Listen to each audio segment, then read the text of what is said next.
संविधान सभा के इस खूबसूरत सेंट्रल हॉल में 3 साल में बहुत से प्रस्ताव, अनुच्छेद और नुक्ते रखे गए, पास किए गए और बिल्कुल अंत में पारित हुई हमारी उद्देशिका यानी प्रियम्बल, जो संविधान में सबसे पहले आती है।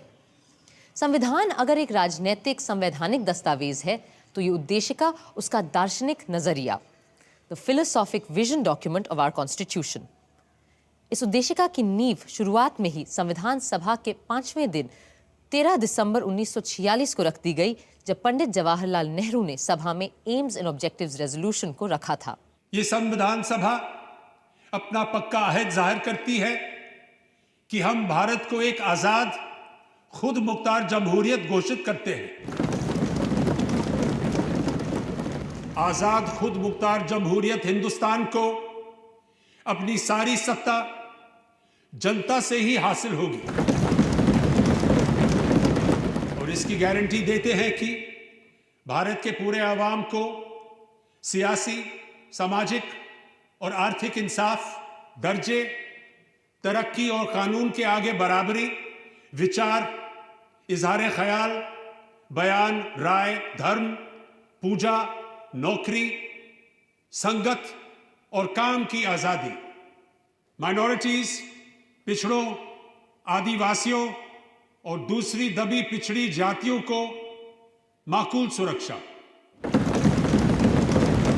गणराज्य की सीमाओं और जमीन की अखंडता की हिफाजत, ताकि ये कदीम देश दुनिया के तमाम मुल्कों में अपना सही सम्मानित स्थान पा सके और तन, मन, धन से विश्व शांति और मानवता के कल्याण में हाथ बटा सके। आगे संविधान सभा ने जो कुछ भी किया उसका मार्गदर्शक यही प्रस्ताव था और जब अलग अलग कमिटियों, विद्वानों और सभा के सहयोग से पूरा संविधान बना तो मई सन 1949 में उसकी उद्देशिका भी सामने रखी गई और ये काम ड्राफ्टिंग कमेटी के प्रधान डॉक्टर भीमराव अंबेडकर ने किया।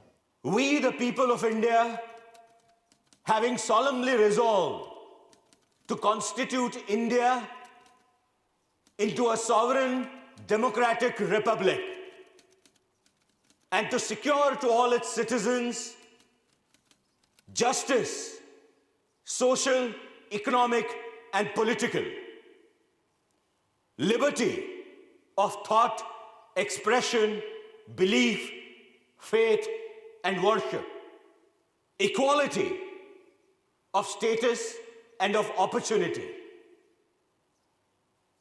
and to promote among them all fraternity, assuring the dignity of the individual and the unity of the nation. In our Constituent Assembly, this 26th day of November 1949, do hereby adopt, enact, and give to ourselves this Constitution. उद्देशिका पर बहस शुरू हुई अक्टूबर 1949 में, जब बाकी संविधान को सोचने, बनाने और लिखने का काम लगभग पूरा हो रहा था। ये वो शब्द थे जो हमारे संविधान में सबसे पहले आने वाले थे। अब हम उद्देशिका यानी प्रियम्बल पर बात करेंगे। जनाब सदर साहब, क्या यह उचित नहीं रहेगा कि स्पेशल पर हम जब नवंबर में तीसरी रीडिंग के लिए मिले तब बातचीत करें? तब तक ड्राफ्टिंग कमेटी भी अपनी फाइनल रिपोर्ट पेश कर चुकी होगी। I object to that. अगर आज हम पेश लफ्ज को ही पास नहीं करेंगे तो सेकंड रीडिंग में कोई रिपोर्ट कैसे तैयार की जा सकेगी? जीवन में पहली बार मैं मौलाना साहब से सहमत हूं और उनकी बात का समर्थन करता हूं। हमें पूरे संविधान को ही दूसरे पाठ में पास करना है और प्रियम्बल भी संविधान का ही एक हिस्सा है।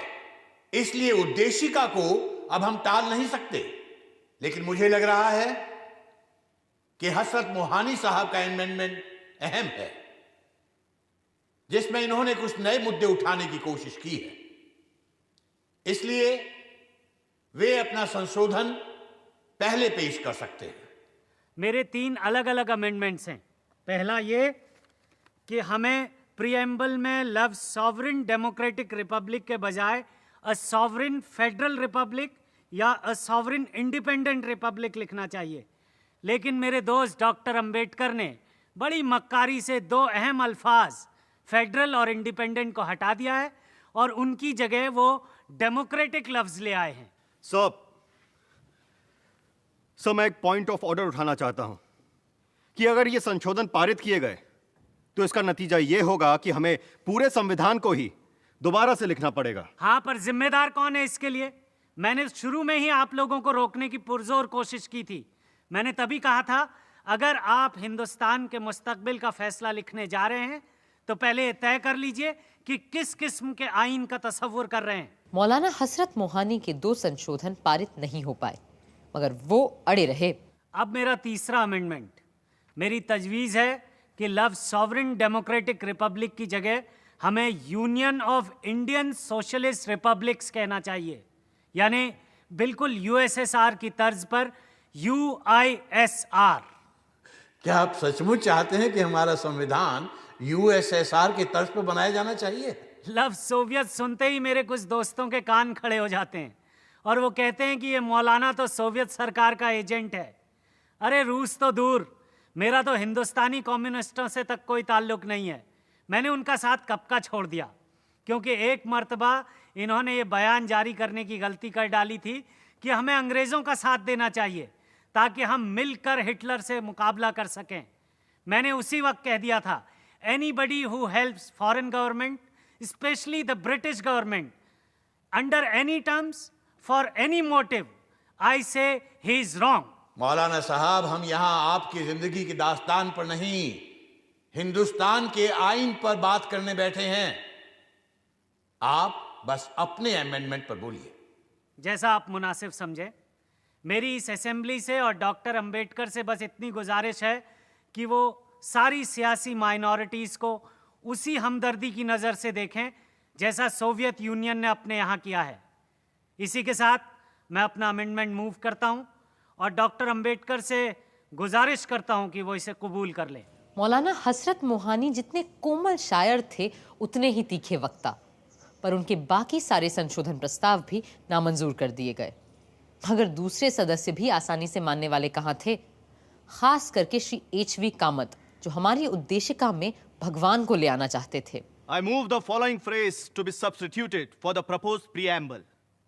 In the name of God, we, the people of India. Sir, the amendment is already there in the first line. My amendment means, in the name of God, we do this and that. No long speech is needed to commend this motion.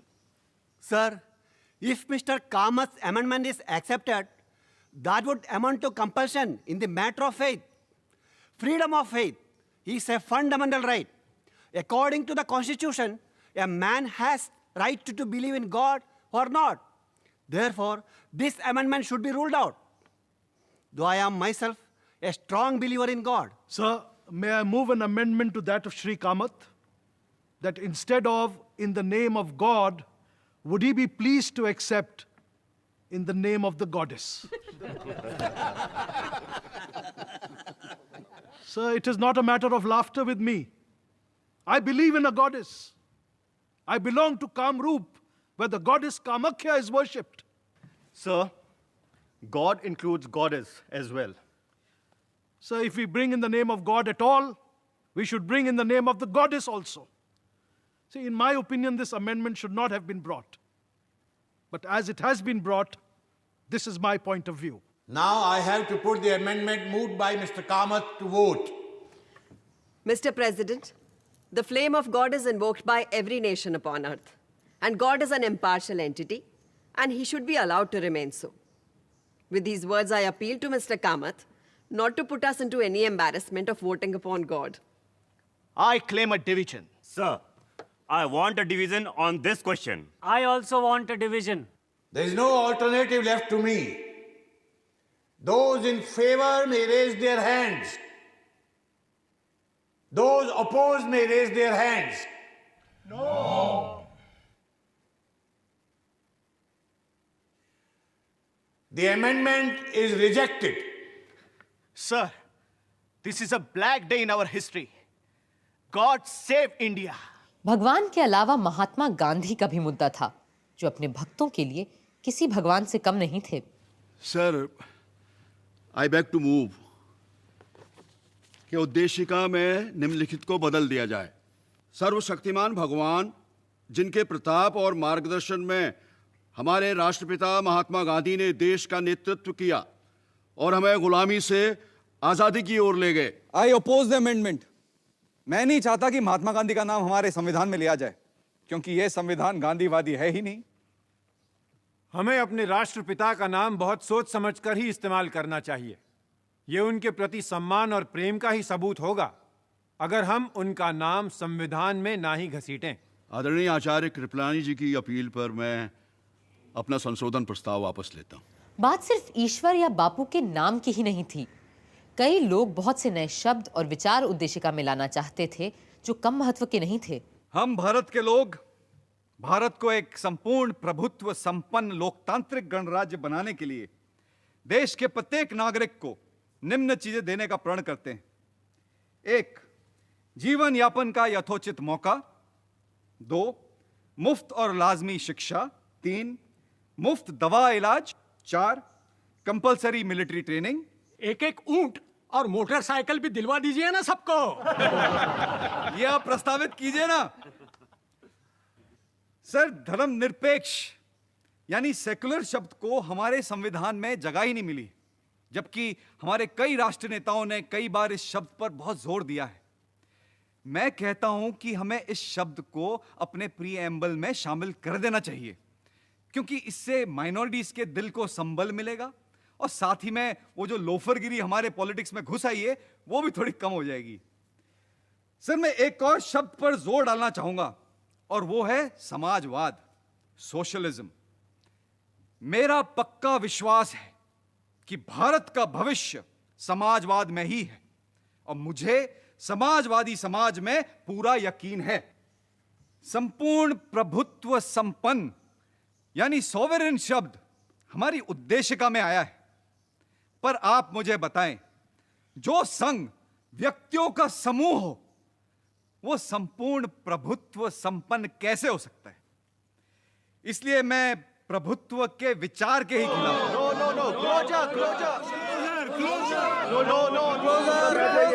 जी, मैं बड़ी मोटी चमड़ी वाला ढीठ हूं, आपके चीखने चिल्लाने से बैठने वाला नहीं हूं। श्री ब्रजेश्वर प्रसाद को बैठना ही पड़ा, किंतु 25 साल बाद उनके सुझाए दोनों शब्द समाजवादी और पंथ निरपेक्ष यानी सोशलिस्ट एंड सेक्युलर उद्देशिका में आ ही गए।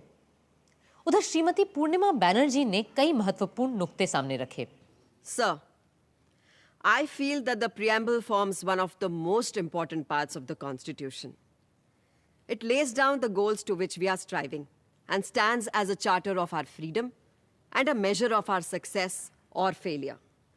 I do not think that we should be content with considering the masses of our people as sovereign just because once they go to the polls every 5 years, their sovereignty is secure.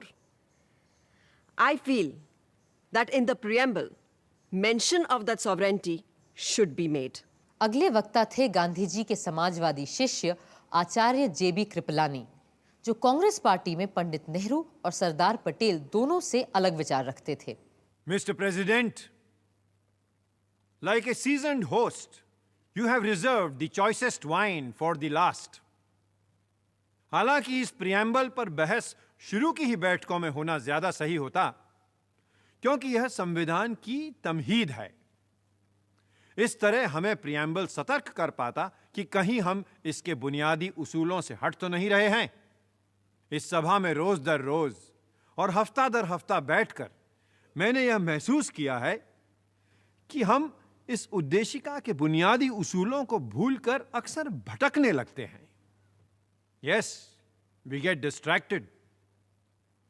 ये उसूल वैसे तो कानूनी या संवैधानिक उसूल नहीं है, बल्कि आत्मिक और सैद्धांतिक हैं। अब जमहूरियत या जनतंत्र को ही ले लीजिए। What exactly is democracy? जनतंत्र एक इशारा है इंसान की बराबरी का, भाईचारे का, and it encompasses the great humane principle of non-violence. और अगर इसका आम फहम मतलब निकालें then democracy is an institution where instead of breaking heads, we simply count them. Sir फोड़े नहीं, गिने जाते हैं. सियासी रूप से आज हम एक जमहूरियत हैं, लेकिन आर्थिक रूप से हम ऐसे अलग अलग वर्गों में बंटे हुए हैं जिनकी सीमाओं को लांघना नामुमकिन सा हो जाता है. मेरा भी यही मानना है कि लोकतंत्र में जाति प्रथा का कोई स्थान हो ही नहीं सकता.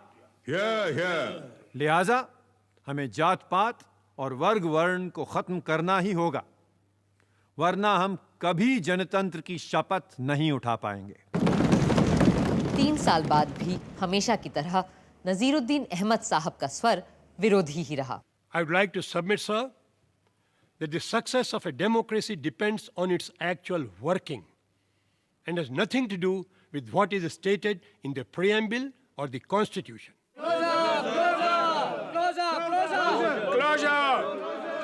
I take it that the closure is accepted. I shall now ask Dr. Ambedkar to reply.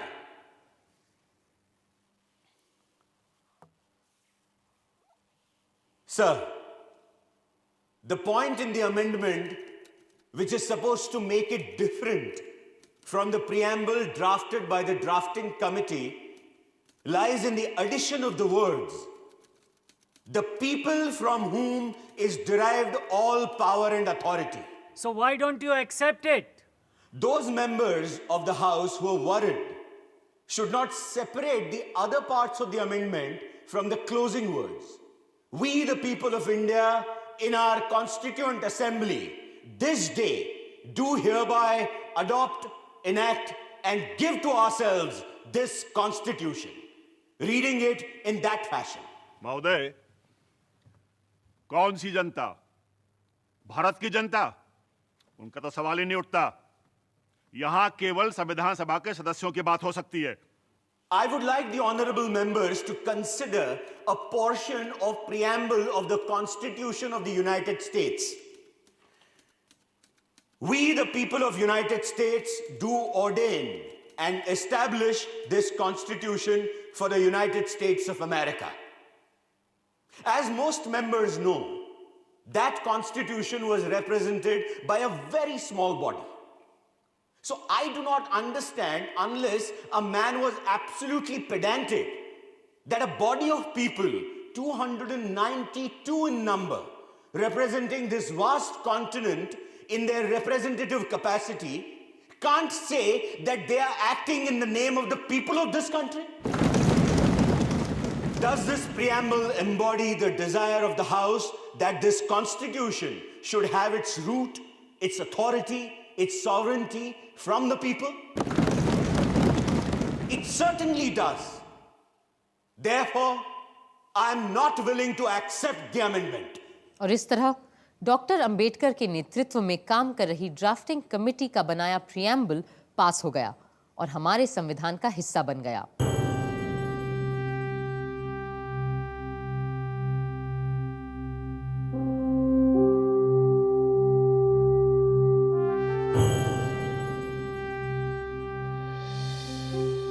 साल की अथक मेहनत रंग ला रही थी और सदियों से अंग्रेजों की गुलामी और राजे रजवाड़ों की दास्ता में बंधा देश आज अपनी मर्जी से अपने बनाए रास्ते पे चलने जा रहा था.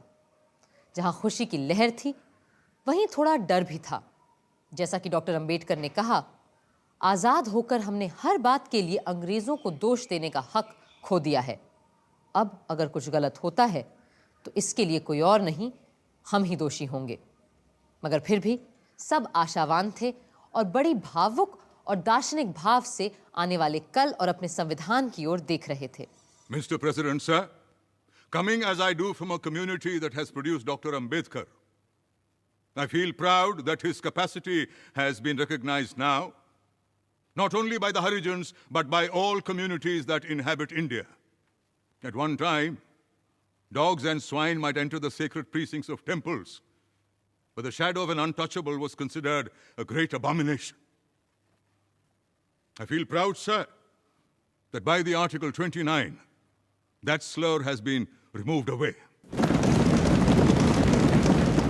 In conclusion, I may, on behalf of the members of the Harijans that are present in this house and of Harijans outside, assure you and the August Assembly and the government that we Harijans... Sir, do we not represent the Harijans? We come under the special label of Harijans, sir. On behalf of the Harijans, I may assure you and the future government of India that the Harijans to the last man will uphold the constitution that has been passed by the Constituent Assembly and work it to the very letter and spirit.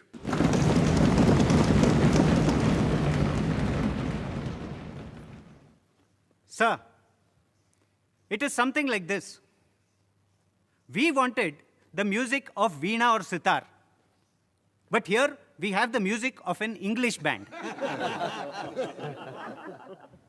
The first and foremost advice which Mahatma Gandhi ji gave in his picturesque language was that the constitutional structure of this country ought to be broad-based and pyramid-like. It should be built from the bottom and should taper right up to the top. What has been done is just the reverse. The pyramid has been reversed. Whether or not we are right in having discarded Gandhiji's idea of constitution making, it is too soon for us to judge. The future will judge for itself. Samajwadi चिंतक professor K.T.. Shah का संविधान की कई धाराओं से बड़ा विरोध था, फिर भी वो आशावान थे। सभापति महोदय, ये हो सकता है कि हमारा संविधान अपने इरादे और आकार में लोकतांत्रिक हो, पर लोकतंत्र के मंत्र जनता की, जनता द्वारा, जनता के लिए सरकार के आदर्श से हम बहुत दूर हैं। अगर हम संविधान की विभिन्न धाराओं को गौर से परख के देखें, फिर भी ये भी विश्वास है कि सारी कमियों के बावजूद हम इस संविधान को सही तरह बरतें तो निकट भविष्य में ना सही 5-10 बरस के अंदर हम देश में सच्चा लोकतंत्र स्थापित कर सकेंगे। तभी देश की जनता इस देश की सच्ची शासक बन पाएगी। सदर साहब, संविधान सभा ने सबसे बड़ा खतरा हर वयस्क को मताधिकार देकर मोल लिया है। मैं ये भी बता दूं कि मैं इसे खतरा क्यों कह रहा हूं। हमारे देश की 85% जनता अनपढ़ है, मगर सदर साहब फिर भी मैं कहूंगा कि हमने ये खतरा सही अपनाया है, सोच समझ के ये दांव लगाया है, क्योंकि बिना हर वयस्क को मताधिकार दिए हमारा प्रजातंत्र बिल्कुल निरर्थक साबित होता।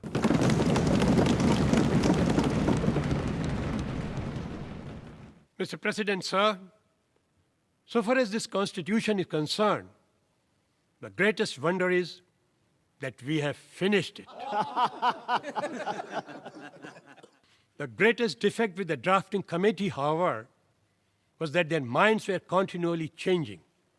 In fact, these changes were so apparent and so persistent and almost of such daily occurrence that these have resulted in many contradictions. I should submit that the Constitution is so badly drafted that it will be a lawyer's paradise. I suppose I must come to a close. I owe some apology to this House for criticizing the the drafting committee in this manner. But thanks are also due to the drafting committee for the troubles that they have been put to. तारीफ और आलोचना का सिलसिला अगले दिन भी चलता रहा, पर संविधान के कटु से कटु आलोचक भी इतने बड़े काम को अंजाम देने वालों की तारीफ ही कर रहे थे। अध्यक्ष महोदय, जो लोग इस बिना पर, इस संविधान पर अपने आपत्ति जाहिर कर रहे हैं कि इसे एक ही पार्टी ने तैयार किया है, मैं सिर्फ यह कहना चाहूंगा कि वे उन प्रोविजंस की ओर ध्यान दें जो संविधान के संशोधन के बारे में फ्रेम किए गए हैं। तब उन्हें पता चलेगा कि यदि वे संविधान को बदलना भी चाहे, अगर यही उनकी मंशा हो और इसके लिए वे जनता की पूरी सहमति भी प्राप्त कर सके, तो पूरा संविधान उलट कर सकते हैं। ब्रिटेन के एक संविधान के बारे में एक फ्रांसीसी लेखक ने कहा है, पार्लियामेंट मर्द को औरत में तब्दील करने के अलावा जो चाहे कर सकती है। और इस संविधान के बारे में मेरा भी ख्याल है कि आने वाले लेजिस्लेटर एक मूर्ख को विद्वान में तब्दील करने के अलावा कुछ भी बदल कर सकते हैं। सेठ दामोदर स्वरूप ने भी कई तीखे सवाल किए उस दिन। सभापति महोदय, मुझे क्षमा करें कि मैं कुछ कड़वे सच आपके सामने रखने जा रहा हूं। इस देश के लोग इस संविधान के पास और लागू हो जाने के बाद भी संतुष्ट और सुखी नहीं होने जा रहे हैं, क्योंकि इस संविधान में लोगों के लिए है ही क्या। आप इस दस्तावेज को शुरू से आखिर तक पढ़ जाइए, पर कहीं भी किसी भी अनुच्छेद में ना आपको गरीब के लिए रोटी का जिक्र मिलेगा, न भूखे नंगे शोषित लोगों के लिए उम्मीद का मुद्दा। इसके अलावा न इसमें काम और रोजगार की कोई गारंटी दी गई है। सभापति महोदय, यह संविधान पास किए जाने के लायक है ही नहीं। हम ऐसे फौरन कूड़े की टोकरी में फेंक देना चाहिए। और हम ये करें या ना करें, देश की जनता खुद इस संविधान को कभी स्वीकार नहीं करेगी। एक के बाद एक कई लोगों ने सवालों की झड़ी लगा दी। सर, हमने हर इंसान को समता तो दी है, पर इस संविधान में स्वतंत्रता को हमने नजरअंदाज कर दिया है। मैं यह सोच भी नहीं सकता था कि स्वतंत्र भारत के संविधान में बिना मुकदमे की हिरासत की इजाजत को मौलिक अधिकारों में जगह मिलेगी। अपनी जवानी के 10 साल बरतानी गुलामी के दिनों में जालिम जेलों और काल कोठरियों में बिताने के बाद मैं अच्छी तरह जानता हूं कि बिना मुकदमे की कैद में रहने वालों को किन यंत्रणाओं से गुजरना पड़ता है। मैं कभी किसी ऐसे प्रावधान का समर्थन नहीं कर सकता। कुछ का कहना था कि संविधान में बहुत सी बेकार की चीजें भी शामिल कर ली गई हैं। Sir, I cannot understand why we had to go to such details as to put in the salaries of high dignitaries of the state, like the president and the salaries of judges in the Constitution. I should like to point out that in the modern world, where money is always changing in value, a sum of rupees 5,000 today may tomorrow be worth only 500 or 5.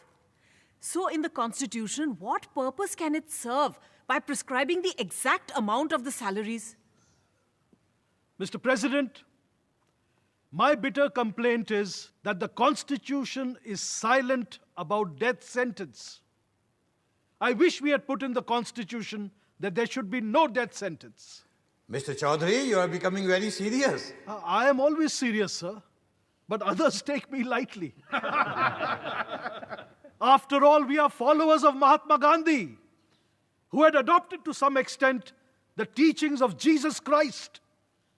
You must not take eye for an eye. You must not take a tooth for a tooth.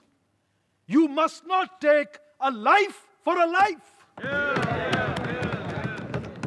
Shri Brajeshwar प्रसाद ने तो संविधान का विरोध करने का एक अलग तरीका ही इजाद किया। मिस्टर प्रेसिडेंट, सर, मैं इस कॉन्स्टिट्यूशन को अपना कंडीशनल और आधा अधूरा पूर्ण समर्थन देने के लिए खड़ा हुआ हूं। यदि इसमें हिंदी भाषा और अस्पृश्यता उन्मूलन जैसी चीजें ना होती तो मैं इसका समर्थन कर ही नहीं सकता था। मैं केवल इस बात के लिए संविधान का समर्थन करता हूं कि ये यूनिटरी है, पर फेडरलिज्म, सूबों की एनाटॉमी, पार्लियामेंटरिज्म, एडल्ट फ्रेंचाइज और फंडामेंटलाइज का मैं घोर विरोधी हूं। मेरी ऑनरेबल मेंबर से ये अपील है कि वो अपनी बात जरा धीरे धीरे कहें। तूफान महल की तरह दौड़ दौड़ मत जा। जी, मैं धीरे धीरे ही बोलता अगर सदर साहब मुझे अपनी बात कहने का थोड़ा और वक्त देते। खैर, हमारे महान महात्मा गांधी जी खुद विकेंद्रीकरण या डिसेंट्रलाइजेशन के हामी थे। उनके लिए डिसेंट्रलाइजेशन राम राज्य की तरह ले जाने वाला रास्ता था। सिर्फ एक अहिंसक समाज में जहां हर तरह की हिंसा समाप्त हो चुकी हो, हम विकेंद्रीकरण की बात सोच सकते हैं। भाई, मुझे 1-2 मिनट और देंगे क्या आप? बिल्कुल नहीं, बल्कि आप अपना भाषण मुझे दे दीजिए। तो इसे पढ़ा हुआ मान लीजिए। और इस तरह आया सभा का आखिरी ऐतिहासिक दिन। इस दिन भी कई लोगों को बोलना था और श्री महावीर त्यागी ने बड़े पते की बात की। हालांकि मैं हर तरह से इस संविधान की इज्जत और तारीफ करता हूं, मगर फिर भी एक चीज यहां ऐसी है जिसका मुझे बड़ा डर है, और ये डर मुझे उस वर्ग से है जिसे हर जगह लोकतंत्र पैदा करता आया है, और वो है ऐसे लोगों का वर्ग जिनके लिए राजनीति ही उनका जरिया या माश बन जाता है, उनका पेशा, उनका धंधा बन जाता है। अगर हमारा लोकतंत्र भी ऐसे लोगों के हाथ आ गया जिनके पास और कोई काम ही नहीं सिवाय पार्लियामेंट की मेंबरी और मंत्री बन जाने के, तब तो हमारे लोकतंत्र को डूबने से कोई नहीं बचा सकता। इस बात का मुझे पक्का यकीन है। तजम्मुल हुसैन साहब ने पाकिस्तान के संविधान की चर्चा की।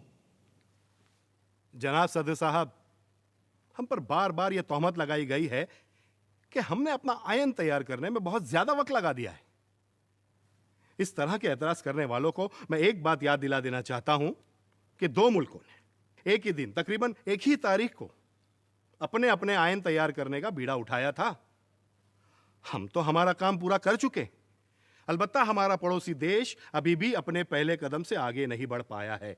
पाकिस्तान का संविधान बनने में 3 नहीं पूरे 25 बरस लगे और उनका संविधान सन 1972 में जाकर बन पाया।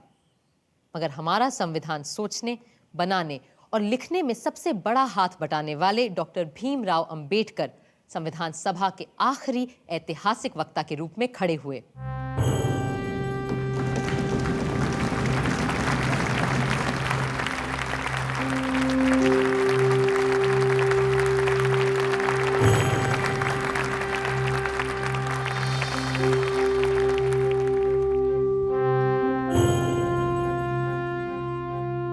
Sir, looking back on the work of the Constituent Assembly, it will now be 2 years, 11 months, and 17 days since it first met on the 9th of December 1946. During this period, the Constituent Assembly has altogether held 11 sessions. These 11 sessions of the Constituent Assembly have consumed 165 days. Out of these, the Assembly spent 114 days for the consideration of the draft Constitution.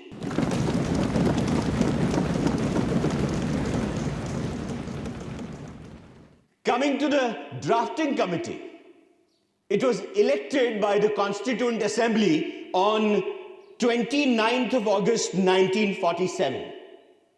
Since August 30th, it sat for 141 days, during which it was engaged in the preparation of the draft Constitution. Mr. Naziruddin Ahmed has coined a new name for the drafting committee.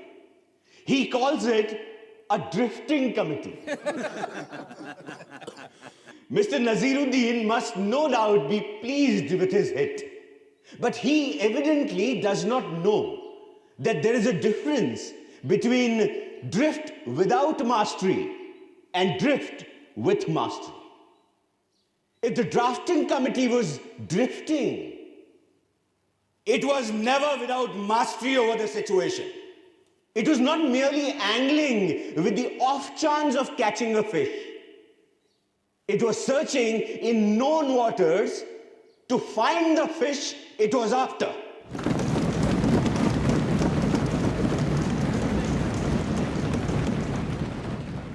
I'm glad to find that with the exception of a solitary member, there is a general consensus of appreciation from the members of the Constituent Assembly of the work done by the drafting committee.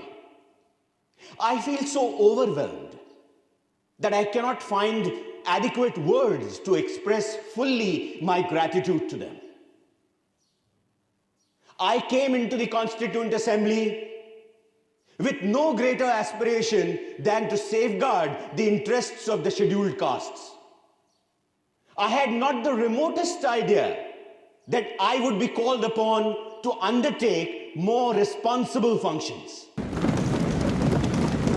The credit that is given to me does not really belong to me. It belongs partly to Sir Benegal Narsingh Rao, the constitutional advisor to the Constituent Assembly, who prepared a rough draft of the Constitution. Much greater share must go to Mr. S.N. Mukherjee, the chief draftsman of the Constitution. On the 26th January 1950, India would be a democratic nation, in the sense that India from that day would have a government of the people, by the people, and for the people.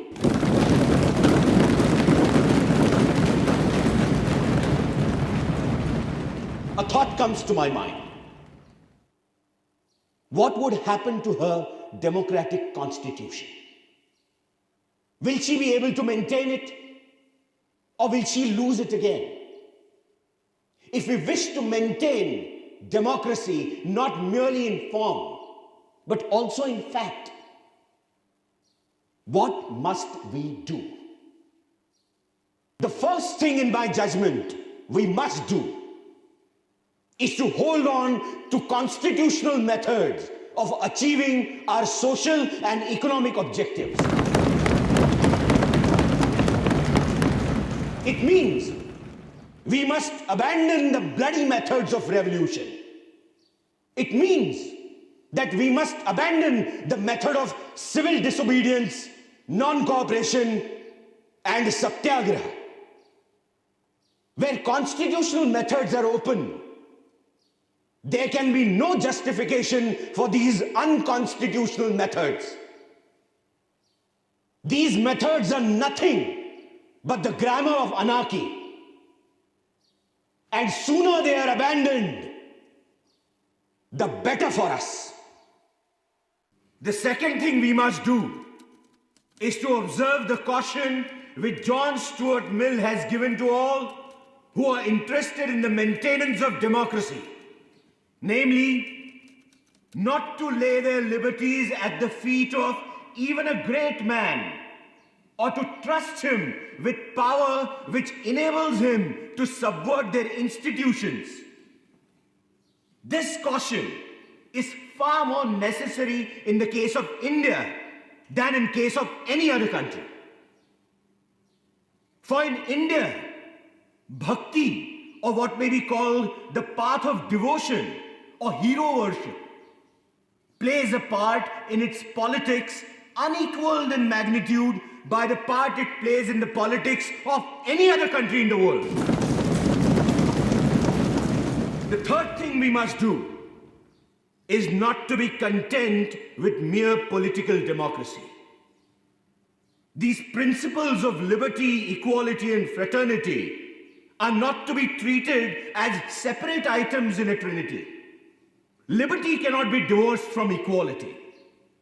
Equality cannot be divorced from liberty.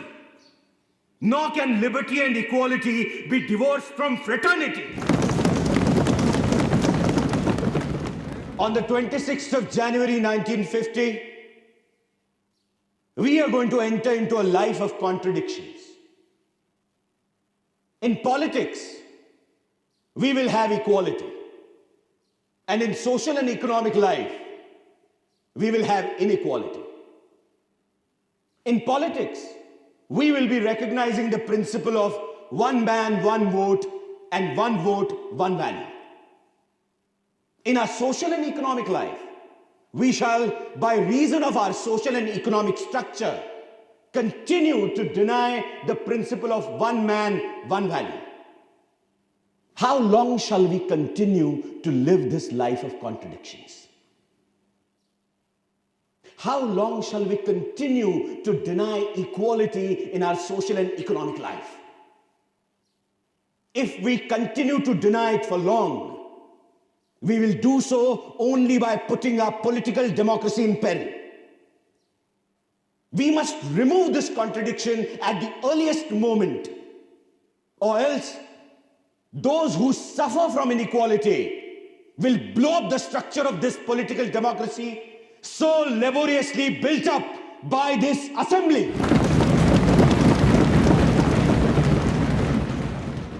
Doctor Ambedkar के बोले गए शब्द आज भी जैसे इस सदन में गूंजते रहते हैं। अब सिर्फ एक काम बचा था, संविधान का अनुमोदन और उस पर सारे सदस्यों के हस्ताक्षर। It now remains to put the motion moved by Dr. Ambedkar to the vote of the House. The question is that the constitutions settled by this assembly be passed. The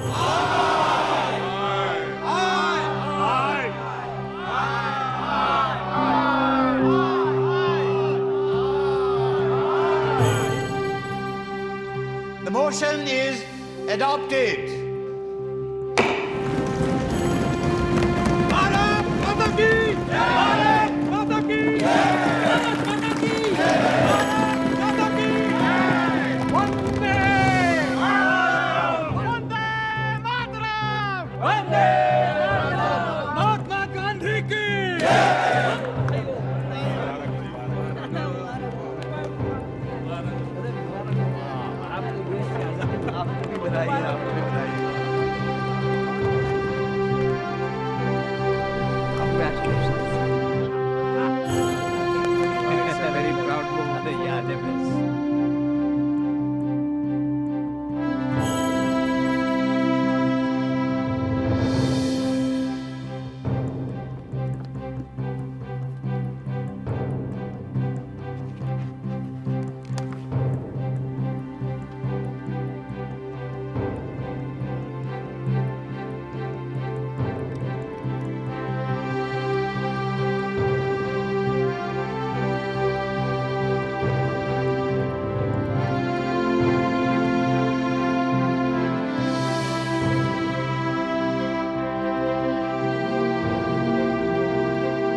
हम चाहे दुनिया का सबसे सुंदर संविधान क्यों न बना लें, पर वो भी बेकार साबित होगा अगर उसे अमल में लाने वाले लोग ना हुए। 24 जनवरी को संविधान सभा आखिरी बार एक महत्वपूर्ण काम के लिए मिली। इस दिन जन गण मन को राष्ट्रगान और वंदे मातरम को राष्ट्रगीत के रूप में अपनाया गया और इसी दिन नए गणतंत्र के पहले राष्ट्रपति का चुनाव भी किया जाना था। लोकतंत्र की परंपराओं की नींव रखते हुए 2 लोग पद के उम्मीदवार बने, प्रोफेसर केटी शाह और डॉक्टर राजेंद्र प्रसाद। सभा ने उसी व्यक्ति को चुना जिसने 3 साल संविधान बनाए जाने की प्रक्रिया की अगुवाई की थी। डॉक्टर राजेंद्र प्रसाद भारत गणराज्य के पहले राष्ट्रपति बने। अब तो बस 26 जनवरी का इंतजार था। देश भर में उत्सव की सी तैयारियां हो रही थीं और क्यों ना होता ऐसा, सदियों बाद एक दबा कुचला मुल्क अपने खुद के बनाए गए रास्ते पे चलने जा रहा था।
संविधान के बनने से लेकर अब तक हमने लगभग 100 बार अपने आईन को बदला है। कभी किसी परिस्थिति के बदल जाने पर, कभी किसी अनुच्छेद को स्पष्ट करने के लिए, कभी किसी राजनीतिक पार्टी के अपने स्वार्थ को सिद्ध करने के लिए, तो कभी उन स्वार्थों को फिर निरस्त करने के लिए और कभी डायरेक्टिव प्रिंसिपल्स को और सार्थक बनाने के लिए। जैसा कि विद्वान ग्रैनविल ऑस्टिन ने लिखा है, equipped with the basic qualifications, attitudes and experience for creating and working a democratic constitution, Indians did not default their tryst to a destiny. यानी गणतंत्र चलाने के गुणों और अपने हुनर, हौसले, हिम्मत की बदौलत हिंदुस्तानियों ने किस्मत से मिलन की लगाई ये बाजी हारी नहीं, जीत ली है।